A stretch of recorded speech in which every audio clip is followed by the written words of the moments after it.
A really long time ago, more years than you can imagine, God created the world.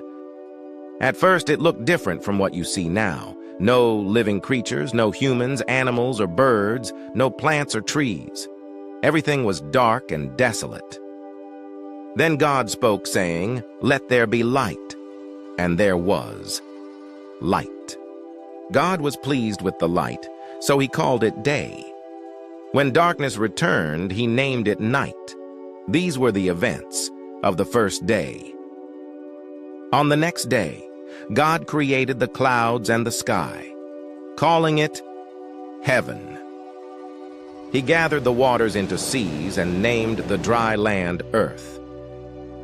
God made plants, trees, and shrubs, all bearing seeds for future growth. This happened on the third day. On the fourth day, God placed the sun to shine by day, the moon by night, and the stars in the sky. The fifth day saw the creation of sea creatures, fish, and birds of the air. God filled the seas with whales and fish, and the skies with flying creatures.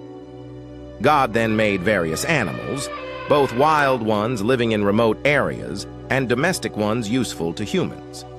He also created insects, flies, and crawling creatures. Finally, on the sixth day, God created man and instructed him to rule over the fish, birds, and all living creatures on earth.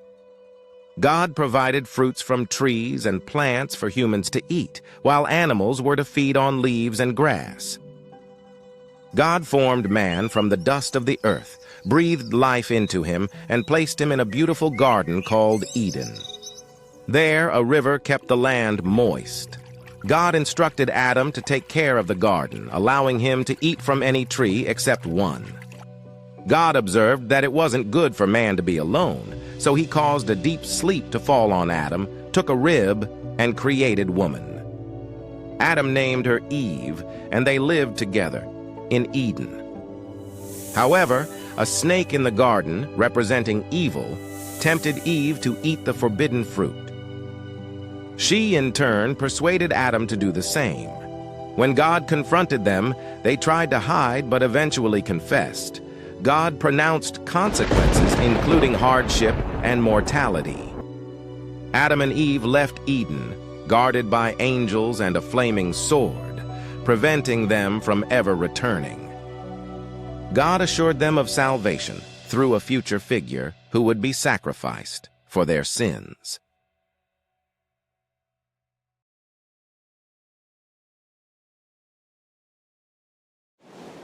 Now, that's a tale to remember. What happened to their faces?